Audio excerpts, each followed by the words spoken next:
శ్రీ రామకృష్ణ ప్రభ ఛానల్ను చూడండి.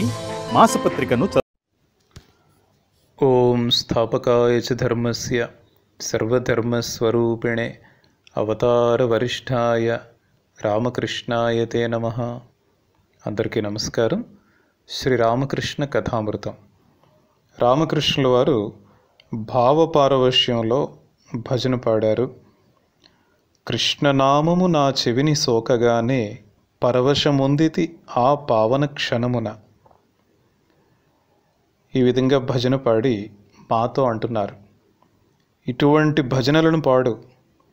భక్తి భక్తుల సహవాసాలకు మించి మరేం కావాలి? శ్రీకృష్ణుడు మధురకు వెళ్ళినప్పుడు యశోద రాధ వద్దకు వచ్చింది. రాధ అప్పుడు ధ్యానంలో ఉంది. తరువాత రాధ ఇలా అంది, నేను ఆద్యాశక్తిని, ఏదైనా వరం కోరుకో. అందుకు యశోద, నేను ఏ వరం కోరుకుంటాను? మనోవాక్కాయ కర్మల చేత నేను భగవంతుణ్ణి సేవించాలి. ఈ కళ్ళతో భక్తులను దర్శించాలి, మనస్సుతో భగవంతుని గురించి ధ్యాన చింతనలు చేయాలి, నాలుకతో ఆయన నామ గుణకీర్తన చేయాలి. అలా అనుగ్రహించు అని అంటుంది. అయితే పరిపక్వం చెందిన వారికి భక్తుల సహచర్యం లేకున్నా సరే పర్వాలేదు. కొన్ని సందర్భాలలో వారు భక్తుల సహచర్యం అంతగా ఇష్టపడరు. ఆలు చిప్పలు పొదుగబడిన గోడకు సున్నం వేస్తే అది నిలవదు. అంటే అంతరంలోనూ బాహ్యంలోనూ భగవంతుణ్ణి చూసే వ్యక్తి స్థితి ఇటువంటిది. ఇంకా రామకృష్ణ వారు అంటున్నారు, చూసావా, రామ్లాల్ ఇతర నా బంధువులు పరాయివారుగా తోస్తున్నారు. పరాయివారు నా స్వంత వాళ్ళు అయిపోయారు. చూడు, బాబురాంతో బయటకు వెళ్ళిరా, ముఖం కడుక్కో అని చెబుతూ ఉంటాను. ఇప్పుడు భక్తులే ఆత్మీయులు. బాబురాం అంటే భవిష్యత్తులో స్వామి ప్రేమానంద.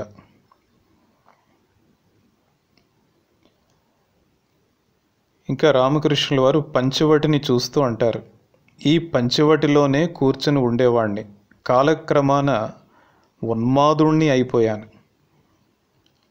ఆ స్థితి తొలగిపోయింది. కాళుడే బ్రహ్మం, కాళునితో క్రీడించేది ఎవరో ఆమె కాళి, ఆద్యాశక్తి. అచరాలను చరాలుగా చేసేది ఆద్యాశక్తి.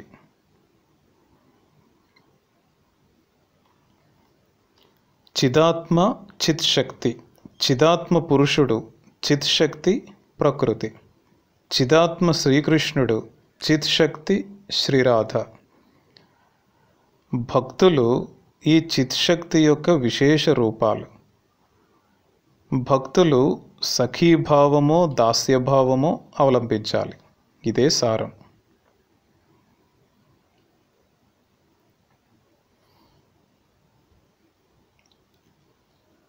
రామకృష్ణుల వారు ఒక సందర్భంలో భావ పారవశ్యంలో ఒక బిడ్డ తల్లితో బంకుపట్టు పట్టేటట్లుగా హృదయం ద్రవించేలాగా జగజ్జననితో మాట్లాడుతున్నారు. అమ్మా, నీ భువనమోహన రూపాన్ని ఎందుకు చూపించలేదు? నేను ఎన్నోసార్లు బ్రతిమాలుకున్నాను. నేను ఎంత బ్రతిమాలినా నువ్వు వినలేదే. నువ్వు ఇచ్ఛామయివి. ఆర్ద్ర హృదయంతో శ్రీరామకృష్ణులు జగజ్జననితో మాట్లాడుతున్న తీరు రాళ్లను సైతం కరిగించేటట్లుగా ఉందంట. ఇంకా శ్రీరామకృష్ణులు అంటున్నారు అమ్మతో, అమ్మా, నేను విశ్వాసం కోరుకుంటాను. ఈ విచారణ భూతం పారిపోనివ్వు. విశ్వాసం కావాలి. గురువు ఉపదేశంలో విశ్వాసం, పిల్లవాడికి ఉన్న విశ్వాసం లాంటిది కావాలి. అక్కడ భూతం ఉంది అని తల్లి చెబుతుంది, అవును ఉంది అని వాడు అట్లే విశ్వసిస్తాడు. ఇతడు నీ అన్న అంటుంది తల్లి. వాడు నోటికి 125 పాళ్ళు అదేవిధంగా విశ్వసిస్తాడు. అటువంటి విశ్వాసం కావాలి. ఇలా అంటూ రామకృష్ణుల వారు విలపిస్తూ జగజ్జననిని ప్రార్థించారు. ఎంత ఆశ్చర్యం అంటే భక్తుల కోసం విలపిస్తున్నారు, భక్తుల కోసం ప్రార్థిస్తున్నారు. కానీ అమ్మ, వీరి దోషం ఏమిటి, వీరేం చేస్తారు, పాపం ఒకసారి విచారణ చేయవలసిందే కదా. చూడు, ఆ రోజు అతడితో ఎంతో చెప్పాను, కానీ ఏ ప్రయోజనము లేదు. అమ్మా, నీ వద్దకు వచ్చేవారి మనోవాంఛితాలను ఈడేర్చు, సర్వము త్యజించేలాగా చేయవద్దు. చివరకు నీ అభీష్టం మేరకే చేయి తల్లి. అమ్మా, వీరిని సంసారంలో ఉంచితే అప్పుడప్పుడు వీరికి దర్శనం ఇస్తూ ఉండు, లేదంటే వారు ఏ విధంగా జీవిస్తారు? అప్పుడప్పుడైనా నిన్ను చూడకుంటే వారికి ఎలా ఉత్సాహం కలుగుతుంది? తర్వాత చివరకు నీ ఇచ్చ మేరకు చేయి.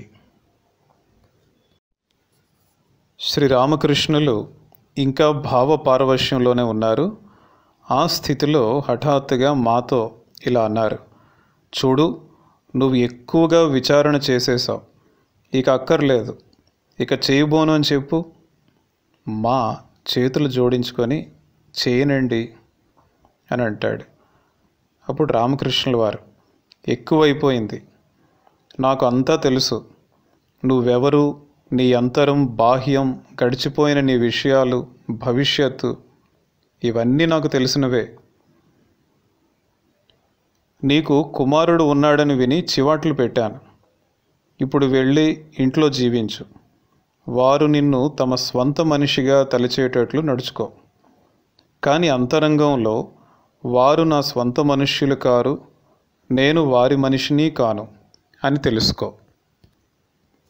ఇక్కడ మహేంద్రనాథ్ గుప్తా మొదటిసారిగా రామకృష్ణుల వారిని దర్శించుకున్నప్పుడు జరిగిన సంభాషణను గుర్తుకు తెచ్చుకుంటూ ఈ విధంగా అన్నారన్నమాట రామకృష్ణుల వారు. ఇంకా రామకృష్ణుల వారు అంటున్నారు,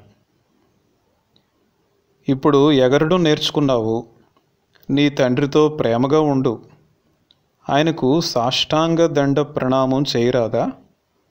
మా చేతులు జోడించుకొని ప్రణామం చేస్తానండి.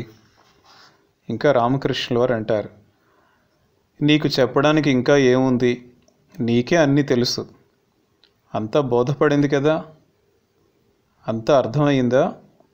ఇప్పుడు మా అంటారు, ఒకంత బోధపడుతోందండి. రామకృష్ణుల వారు, ఎక్కువే అర్థం చేసుకున్నావు, నువ్వు ఏమనుకుంటున్నావో అది జరుగుతుంది. కాసేపు తర్వాత రామకృష్ణుల వారు మామూలు స్థితికి వచ్చారు. తర్వాత మరలా రామకృష్ణుల వారు అంటారు, జగజ్జనని, జనని కన్న తల్లి, జగత్తు రూపంలో సర్వవ్యాపి అయి వర్ధిల్లుచున్నదే జగజ్జనని. జనని మనకు జన్మనిస్తుంది. నేను అమ్మా అమ్మా అంటూనే సమాధి స్థితిని పొందేవాణ్ణి. బెస్తవాడు వల విసిరి కాసేపు అయ్యాక వలను లాగినట్లు నేను అమ్మా అమ్మా అని పిలుస్తూ జగజ్జననిని పట్టుకొని లాక్కొని వస్తాను. వలను లాగుతున్నప్పుడు పెద్ద చేపలు వలలో చిక్కుబడి ఉంటాయి. గౌరీ పండితుడు ఈ విధంగా అనేవాడు, కాళీ చైతన్యులు ఒక్కరే అని తెలుసుకుంటే యథార్థ జ్ఞానం వచ్చిందని అర్థం. ఏదైతే బ్రహ్మమో అదే శక్తి. ఆమె మానవ రూపంలో చైతన్యునిగా అవతరించింది. అంటే ఇక్కడ కాళీ చైతన్యులు అని ఎందుకు చెప్తున్నారు అంటే, గౌరీ పండితుడు అనేవారంట ఆ విధంగా. కాళీమాత, శాక్తేయులు ఆరాధించే దైవం, చైతన్యులు వైష్ణవులు ఆరాధించే దైవం. కాబట్టి ఎప్పుడైతే ఈ రెండు ఒక్కరే అని తెలుసుకుంటే అదే యథార్థమైన జ్ఞానం అని గౌరీ పండితుడు అనేవారు అని గుర్తుకు చేస్తున్నారన్నమాట. ఇంకా రామకృష్ణుల వారు అంటున్నారు, ఆద్యాశక్తి అయిన కాళియే మానవ దేహం ధరించి చైతన్యునిగా అవతరించింది అని చెప్తున్నారు. నిత్యం ఎవరికి చెందినదో అతనిదే లీల కూడా. భక్తుల కోసమే లీల. మానవ రూపంలో గాంచితేనే కదా భక్తులు ఆయన్ను ప్రేమించగలరు. అప్పుడే కదా సోదరి, సోదరుడు, తల్లి, తండ్రి, సంతానం ఇటువంటి బంధుత్వంతో భగవంతుణ్ణి ప్రేమించగలం. భక్తులను ప్రేమించడానికే భగవంతుడు తనను చిన్నవాణ్ణి చేసుకొని లీలలు ప్రదర్శించడానికి వస్తున్నాడు. అంటే ఇక్కడ మనం అర్థం చేసుకోవాలి, భగవంతుడు మానవ రూపంలో ఏ విధంగా అవతరిస్తాడు, ఎందుకు అవతరిస్తాడని చెప్తున్నారు అంటే స్వయంగా రామకృష్ణుల వారు అవతార పురుషులు కాబట్టి వారి యొక్క ఆవిర్భావం గురించి చెప్తున్నట్లు మనం అర్థం చేసుకోవచ్చు. అందరికీ నమస్కారం.